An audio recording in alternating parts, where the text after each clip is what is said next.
इधर देखा बारात लौट करके आई। अयोध्या में जब बारात लौट करके आई, एक दिन महाराज दशरथ बैठे हुए हैं और महाराज दशरथ ने दर्पण देखा, शीशा देखा और सीधा देखा तो कनपटी के बाल सफेद हो गए। भैया महाराज ने जब शीशा देखा, देखते हैं कनपटी के बाल सफेद हो गए। महाराज समझने लगे अब चौथापन आ गया, मुझे अपने राज्य को त्याग देना चाहिए, बड़े बेटा को राजा बना करके और मुझे जंगल में तपस्या करने चले जाना चाहिए। भैया प्रभु श्री राम मन में ये चाहते थे मेरा अवतार तो दुष्टों का विनाश करने के लिए, संतों को दर्शन देने के लिए, स्तुतीक्षण को दर्शन देने, विलनी को दर्शन देने, अगस्त को दर्शन देने, भारद्वाज को दर्शन देने के लिए हुआ। मन में विचार है मैं अपने मिशन को पूरा करूंगा, लेकिन महाराज दशरथ ने यहाँ बीच में सोच लिया अब मैं बुढ़ा हो गया, अपने बड़े बेटा राम को, ज्येष्ठ बेटा राम को राजा बना दूं। कह दिया बड़े बेटा राम को राजा बनाऊंगा। कनपटी के बाल सफेद हो गए। बाल सफेद होना ये पहला प्रमाण पत्र होता है भगवान का, पहला आता है। ये समाचार जाकर के गुरु वशिष्ठ से कहा गुरुदेव मेरे मन में भाव है, मैं ये चाहता हूं कि बड़े अब मेरे पर चौथापन आ गया, मैं बड़े बेटा राम को राजा बना दूं।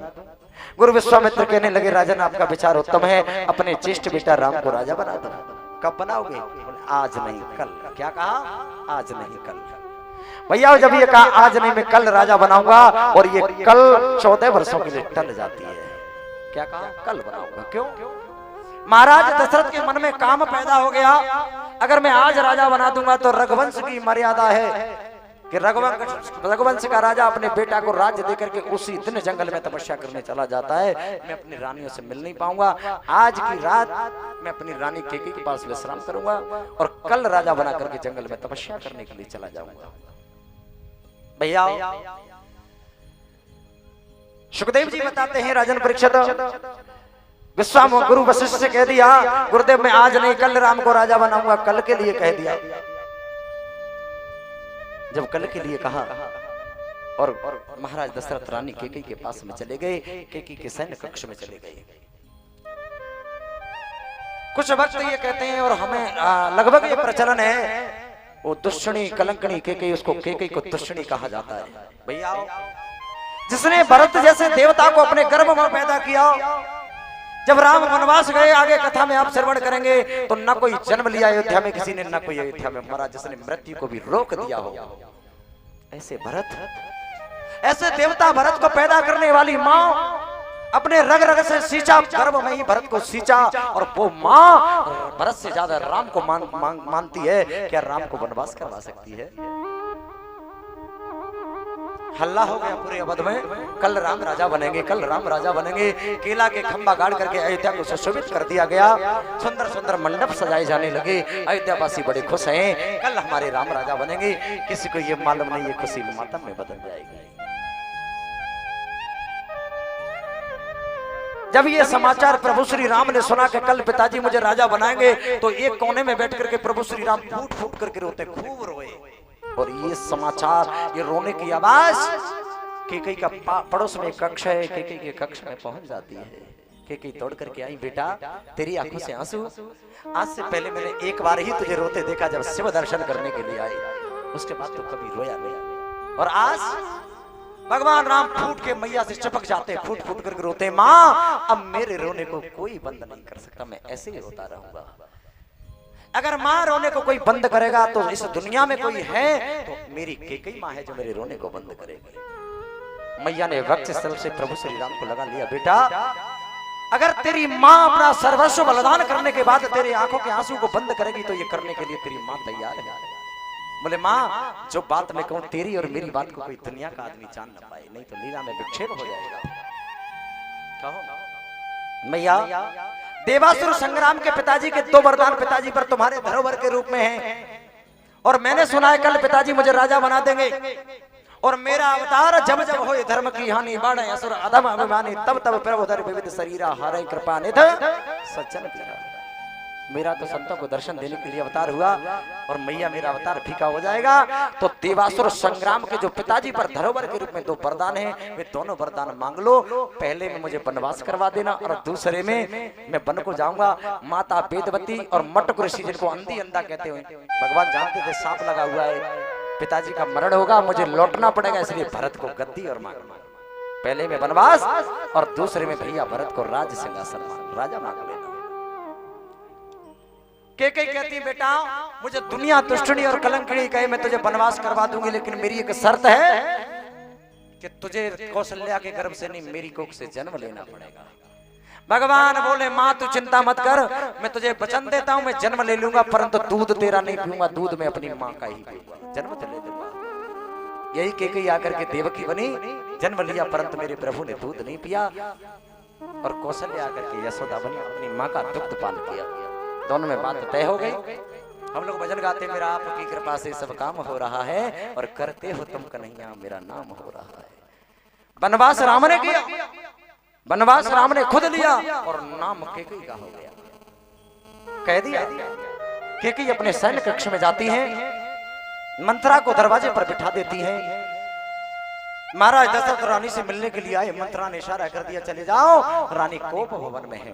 भैया पहले राजाओं के दरबार में कोप भवन अर्थात रूठना महल अलग होते थे, आज हर घर ही कोप भवन बना हुआ है। बोलो कहीं अलग जाने की जरूरत नहीं, कोई टोकन चुनाव चिन्ह लेने की जरूरत नहीं है।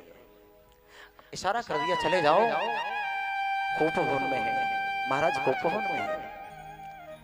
महाराज दशरथ रानी के पास में गई, रानी आज तुमको मालूम नहीं है हमारे बड़े बेटा राम राजा बनेंगे, खुशी का विषय रानी, और आप कोप भवन में। बोले महाराज मुझे कोई खुशी से मतलब नहीं है। बोले रानी खुशी का विषय जो मांगना चाहो मांगो और ये तेरा राजा दशरथ देगा। रानी कहने लगी मुझे कुछ और नहीं चाहिए, 2 वरदान देवासुर संग्राम के मैंने अंगुली लगा करके आपके रथ से मदद की थी ना, दोनों वरदान मेरे दे दो। क्या मांगा कि मेरे 2 वरदान पिया बहुत दिन पहले के, मेरे 2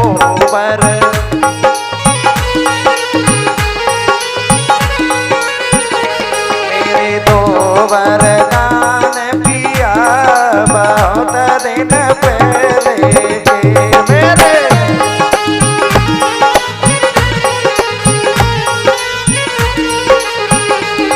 हर पहले के देखो पहले के, मेरे 2 वरदान पिया बहुत दिन पहले के।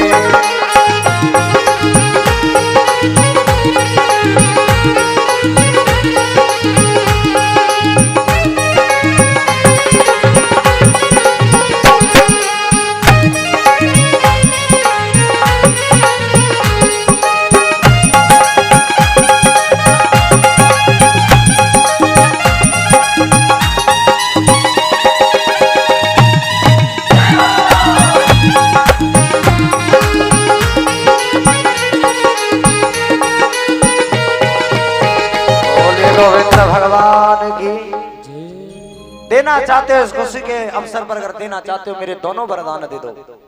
महाराज दशरथ बोले रानी मैं फिर वचन देता हूँ, दोनों वरदान मांग लो, मैं खुशी के अवसर पर दोनों वरदान प्रदान करूंगा आपको, मांग लो। मांगे बोले मांग लो। महाराज पहला वरदान ये दो कि जो राम राजा बनेंगे वो राजा नहीं, राम को मैं वनवासी देखना चाहती हूँ, राम को वनवास। और दूसरा वरदान भरत को राजगद्दी। जो ये समाचार महाराज ने सुना, मूर्छा आ गई, धड़ाम से पछाड़ खाई जमीन पर, महाराज गिर गए, अचेत अवस्था में चले गए। रानी तूने अच्छा नहीं किया, आंखों को खोला, आंखों से अश्रुधारा बह रही है, प्रिय तूने अच्छा नहीं किया, सब रानियों से ज्यादा मैंने तुझसे प्रेम किया, आज तूने मेरे सर्वस्व सुख को ही छीन लिया। रानी अरे रानी तुम ऐसा मत करो, भले बेटा राम को वनवास दे दो, भले ही भरत को गद्दी दे दो, परंतु मेरे राम को वनवास न दिलाओ। जैसे शरीर के बगैर आत्मा के बगैर ये शरीर नहीं चल सकता, वैसे ये दशरथ बिना राम के जिंदा नहीं रह सकता। प्रिय सब कुछ करो, मैं सब देने को तैयार हूँ, भरत को राजा बना दूंगा, परंतु मेरे राम को वनवास न मांगो। कई कहने लगी अगर देना चाहते हो तो महाराज राम को पहला वरदान राम को वनवास और दूसरा भरत को गद्दी। खूब बातें हुई, महाराज अचेत अवस्था में चले जाते हैं, रानी के चरण पकड़ लिए, रानी ऐसा मत करो, रानी एक हट, महाराज राम को आपको वनवास देना पड़ेगा। सारी रात महाराज की वार्तालाप में व्यतीत हो जाती है। सुबह हुआ, इधर अयोध्या में बड़ी खुशी मनाई जा रही है, आज हमारे राम राजा बनेंगे, आज हमारे राम राजा बनेंगे। किसी को ये पता नहीं था ये खुशी मातम में बदल गई, ये खुशी दुख में बदल गई। केला के खंबा गाड़ करके अयोध्या को सुशोभित कर दिया, बंधन बार लगा दी गई, लेकिन किसी को ये मालूम नहीं कि राम अब नहीं 14 वर्षों का इंतजार करो। आज भैया जब देखा सुबह हो गया, सुमंत दौड़ करके गए, महाराज अभी दरबार में आए नहीं, आज तो राम राजा बनेंगे, राम का अभिषेक होगा। महाराज के यहाँ कोई तैयारी नहीं है, अयोध्या वासियों ने सारी तैयारी कर ली, लेकिन महाराज अभी रनिवास से उठ करके नहीं आए। सुमंत रथ लेकर के रनिवास की तरफ जाते हैं, कुंदी को खटपटाया, दरवाजे पर मंथना मिली, इशारा कर दिया चले जाओ। महाराज और महारानी कोप भवन में है। सुमंत समझ गए आज कोई अप्रिय घटना घटित हो गई, अनहोनी हो गई। भैया सुमंत जैसे महाराज के पास में गए, महाराज ने एक बार सुमंत को देखा और फूट फूट करके रोने लगे, बेटा सुमंत अब इस राजा दशरथ का सर्वस्व चला गया। महाराज उठो, आज राम राजा बनेंगे। जो ये बात सुनी महाराज फिर फूट करके लोए, भैया अब राम राजा नहीं, अब दशरथ का वध होगा, दशरथ दुनिया से जाने वाला है। तब तक कैकेयी बोल गई, कैकेयी कहने लगी सुमंत तुम जल्दी से जाओ, महाराज कल राम, आज राम को जो राजा बना रहे थे, मैंने राम को वनवास करवा दिया है और अपने बेटा भरत को राज सिंहासन राजगद्दी मांगी है, और इसलिए महाराज आपसे कुछ बोल नहीं रहे कि कल मैंने राजा के लिए कहा, अब राम को वनवास के लिए कैसे कहूं, इसलिए महाराज चुप हैं। जाओ राम से बोलो पलकर वस्त्र धारण करे, वनवास की तैयारी करें। भैया प्रभु श्री राम को जब ये समाचार मिला, भगवान श्री राम को जब ये समाचार मिला, प्रभु श्री राम जब पहले ये समाचार मिला कि राजा बनेंगे तो राम खूब रोए। अब राम को वनवास का समाचार मिल जाता है, राम ने सारी बातों को छुपा लिया, राम दुखी नहीं हुए, न सुखी हुए, न दुखी हुए, बल्कि वस्त्र धारण किए, राष्ट्रीय वस्त्रों को उतार करके रख दिया। अब राष्ट्रीय वस्त्रों पर मेरा कोई अधिकार नहीं है, बल्कि वस्त्र साधु के वस्त्र धारण किए, और यही समाचार सीता जी को मिल गया, राम को वनवास। और जब ये समाचार भाई और सीता जी को मिला तो सीता जी प्रभु श्री राम के पास में आई, प्रभु मैं भी वनवास के लिए चलूं। क्यों? प्रिय पिताजी की सेवा करना, मेरी माताओं की सेवा करना, अयोध्या तुम्हारा खूब ख्याल रखेगी। मुझे पिताजी ने अकेले वनवास दिया है तो मैं 14 वर्ष वनवास में जाकर के लौट करके आ जाऊंगा। प्रिय मेरे पिताजी का ख्याल रखो। मना कर दिया, नहीं प्रभु मैं आपके साथ चलूंगी। प्रिय मान जाओ, वन में बड़े होने को कष्ट उठाने पड़ेंगे, इसलिए जाओ पिताजी की सेवा करना, रानियों की सेवा करना। और ये वनवास तो मुझे हुआ है और मैं नहीं चाहता कि मेरे साथ में आप भी दुख हो झेलो। आप तो राजाओं की पुत्री हो, आप मखमल के गद्दाओं पर रहने वाली दास और दासियां काम करते हैं, आप जंगल के कंदमूल फल कैसे खाओगी? प्रिय जंगल में कांटे लग जाएंगे, उस कंटकों को कैसे झेलोगी? आप वनवास के लिए ना जाओ, मना कर दिया, मना किया। सीता जी कहने लगी प्रभु क्या आप नहीं जानते कि जिय बिन देह नदी बिन वारी और तैसी नाथ पुरुष बिनु नारी। जिय बिन देह, बिना जीव के देह का कोई महत्व। जिस मकान में 50 सालों से रहे, जीव निकल गया, 1 मिनट में जला दिया जाता है। कि जिय बिन देह नदी बिन वारी, बार माने जल। जैसे बिना जल के नदी को कोई नदी नहीं कहता, नदी की शोभा समाप्त हो जाती है। और तैसे नाथ पुरुष बिनु नारी, वैसे ही पति अगर न रहे तो पत्नी, जीवात्मा शरीर के बगैर नहीं, बिना शरीर के जीवात्मा नहीं, बिना जल के नदी नहीं, तो बिना पति के पत्नी नहीं रह सकती, शोभा समाप्त हो जाती है। आज से अयोध्या नहीं, आज से अयोध्या शमशान बन गई, मैं आपके साथ जरूर जाऊंगी, कह दिया, संकल्प ले लिया। राशि वस्त्रों को सीता जी ने उतारा, भैया पलकल वस्त्र धारण कर लिए, तैयारी होने लगी। जब ये समाचार लक्ष्मण जी को मिला, भैया एक बात मैं आपसे कहूं, महाराज दशरथ से रानी कैकेयी ने एक को वनवास मांगा ना, वनवास एक को मांगा ना, फिर दो को जाने की क्या जरूरत पड़ी। लिखा गोस्वामी जी ने कि तापस भेष विशेष उदासी 14 बरस राम वनवासी।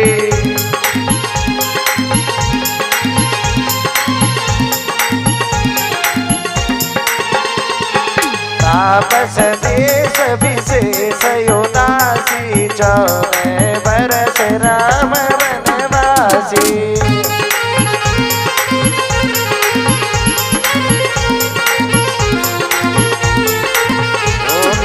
भगवान की क्या कहा गोस्वामी जी ने कि तापस भेष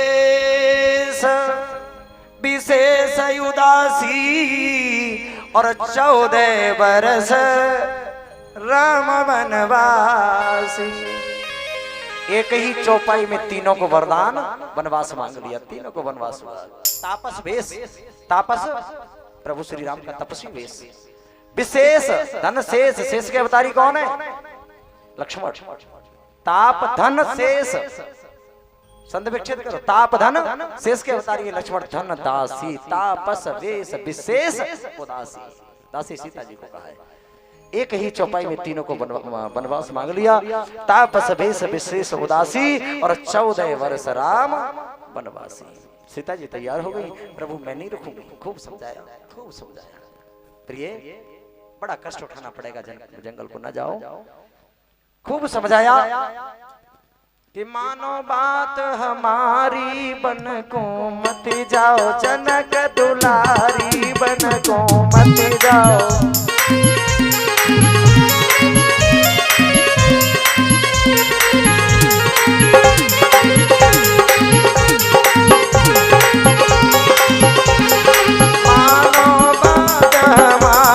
बन को मत जाओ जनक दुलारी रे, बन को मत जाओ जनक दुलारी।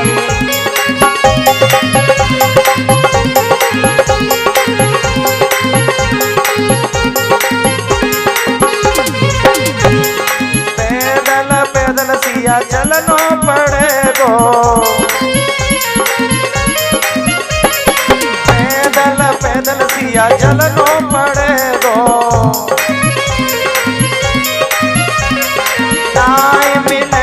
सवारी बन को मत जाओ जनक दुलारी बन को।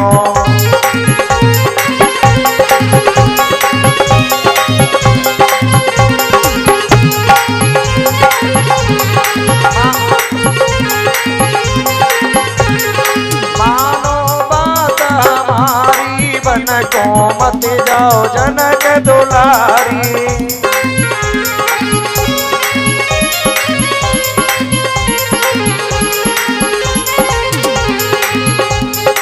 और समझाया रूखो सुखो सिया खानो पड़ेगो, रूखो सुखो खानो पड़ेगो, रूखो सुखो सिया खानो पड़ेगो, रूखो सुखो सिया खानो पड़ेगो। चाय मिले तरकारी बन को मत जाओ जनक दुलारी।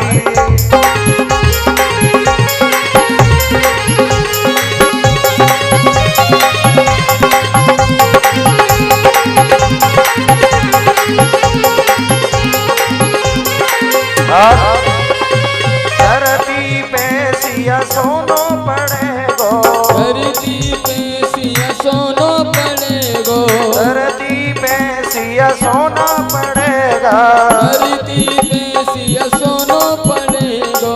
नाई मिलेगी फुलवारी बन को मत जाओ जनक दुलारी बन को।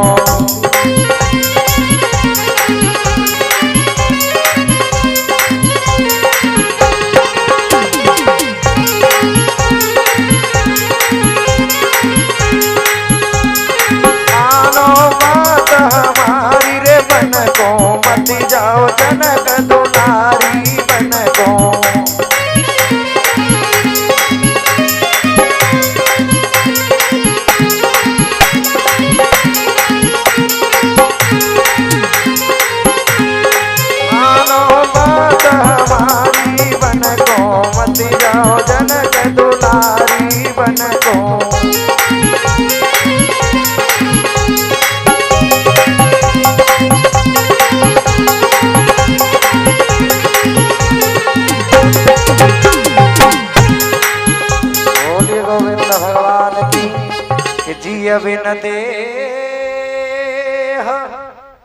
नदी बिनवारी और तैसी नाथ पुरुष बिन नारी।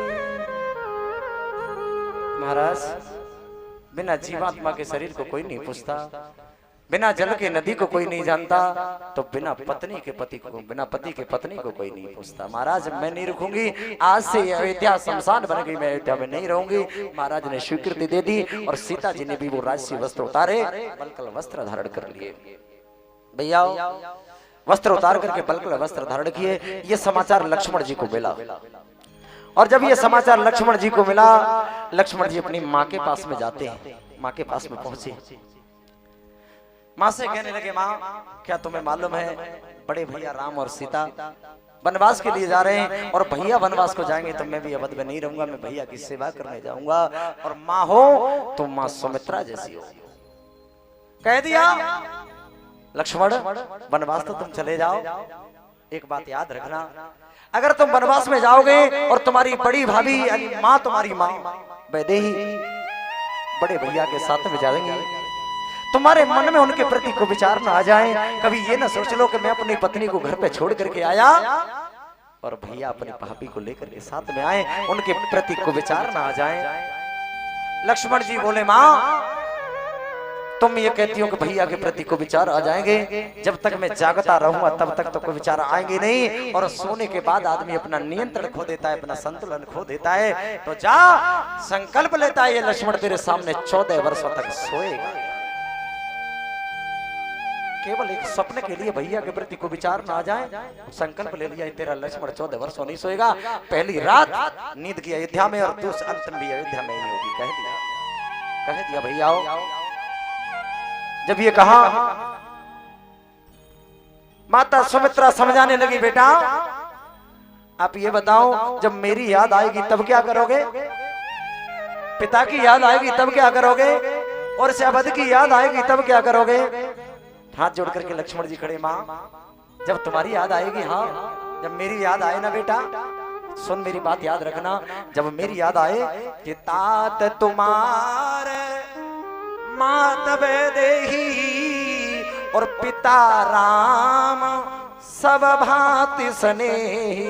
क्या कहा, तात तुम्हारा मात वैदेही, जब मेरी याद आए तो वैदेही को अर्थात सीता को अपनी मां समझ लेना, कि तात तुम्हारा मात वैदेही और पिता राम सब भांति स्नेही।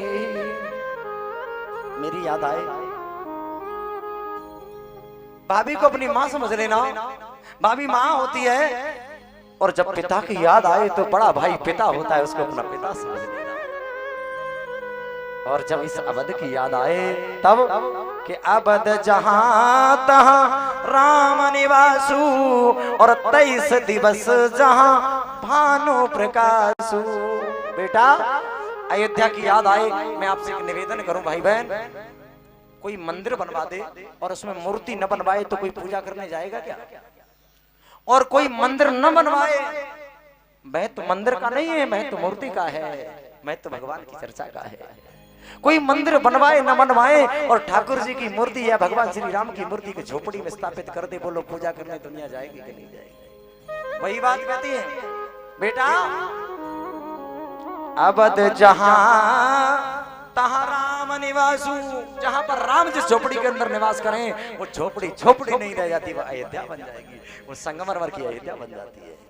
और 23 दिवस जहां भानु प्रकाशु, समझा दिया। बोले माँ मैंने एक संकल्प लिया, भैया के प्रति को विचार नहीं आएंगे, मैं 14 वर्ष सोऊंगा नहीं। और माँ तू कहती है जब तेरी याद आएगी तो भाभी मेरी माँ है, पिता की याद आएगी तो भैया मेरे पिता हैं, और अयोध्या की याद आएगी जिस झोपड़ी में भैया रहेंगे वही मेरी अयोध्या है।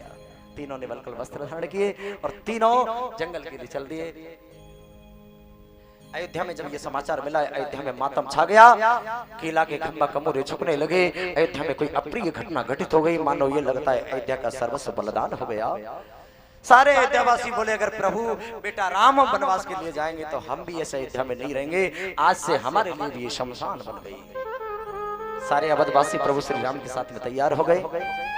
प्रभु श्री राम चल दिए कि क्यों राम अयोध्या छोड़ चले कि क्यों राम अयोध्या छोड़ चले, अब हम कैसे जी पाएंगे।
माता को जो ऐसा कठिन व्रत ठान लिया, क्या हो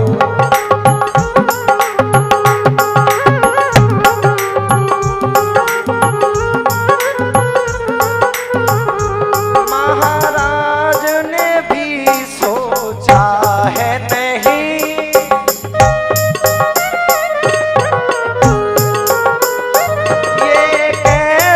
कठिन वरदान दिया, कठिन वरदान दिया।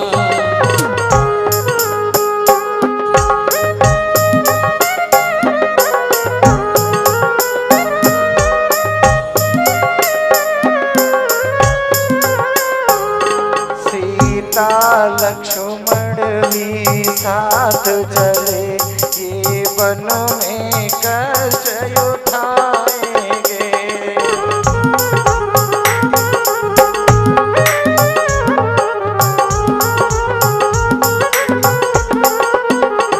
क्यों राम अयोध्या छोड़ चले, अब हम कैसे रह पाएंगे। क्यों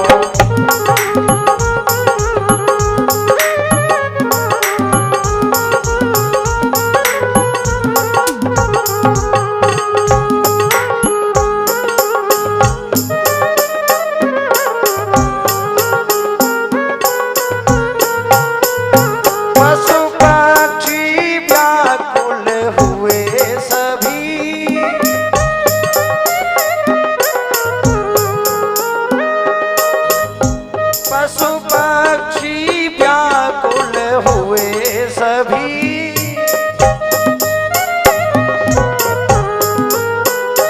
आँखों से आंसू बहाते हैं, आँखों से आंसू बहाते हैं। क्या होगा अवई सर जाने, क्या होगा अवई सर जाने, आपस में सब बदलाते हैं।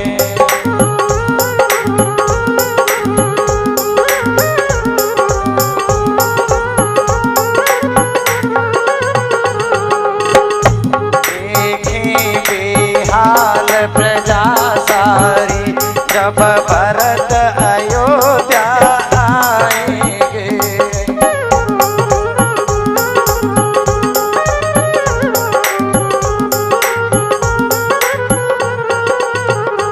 क्यों राम अयोध्या छोड़ चले, अब हम कैसे जी पाएंगे। क्यों राम अयोध्या छोड़ चले, अब हम कैसे रह पाएंगे। क्यों राम अयोध्या छोड़ चले, अब हम कैसे जी पाएंगे।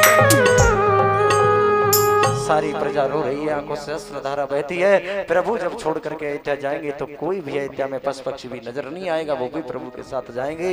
सभी अयोध्यावासी, आगे राम लक्ष्मण सीता और पीछे समस्त अयोध्यावासी जा रहे हैं। भैया जब सभी अयोध्यावासी जा रहे हैं, भगवान ने देखा ये अयोध्यावासी ऐसे तो वापस जाएंगे नहीं, तो भगवान ने अयोध्या से दूर निकल करके एक पड़ाव डाल दिया। रात्रि को सभी अयोध्यावासी यहाँ पर विश्राम करेंगे। सारे अयोध्यावासी बेचारे रात के थके हुए थे। एक दिन तो खुशी में थक गए, अयोध्या को सजाया, और दूसरे दिन मातम में थक गए। दोनों दिन की थकान चढ़ी हुई थी। रात को नींद खुशी में नहीं आई और अगले दिन प्रभु को वनवास जाना पड़ा। वनवास में 7 हो गए। भैया सबको नींद आ गई। भगवान ने चुपके से सुमंत को जगाया, भैया ये अयोध्यावासी ऐसे लौट के नहीं जाएंगे, इनको यहीं सोने दो और हमें आगे ले चलो। आगे बढ़े। श्रृंगवीरपुर का राजा है निषाद राजगु। भगवान की मुलाकात हुई, जो भगवान का मित्र है, भगवान को कंदमूल फल लाता है। भगवान ने मना कर दिया, मुझे सांप लगा हुआ है, वनवास में जाकर के वनवास का ये फल खाऊंगा, किसी राज्य का मैं जल भी ग्रहण नहीं करूंगा। भगवान श्री राम आगे बढ़े और भागवत जी में रामकथा सिर्फ 1.5 पृष्ठ में है। कितना हो गया समय? 5 बजे का विशेष ध्यान रखना है।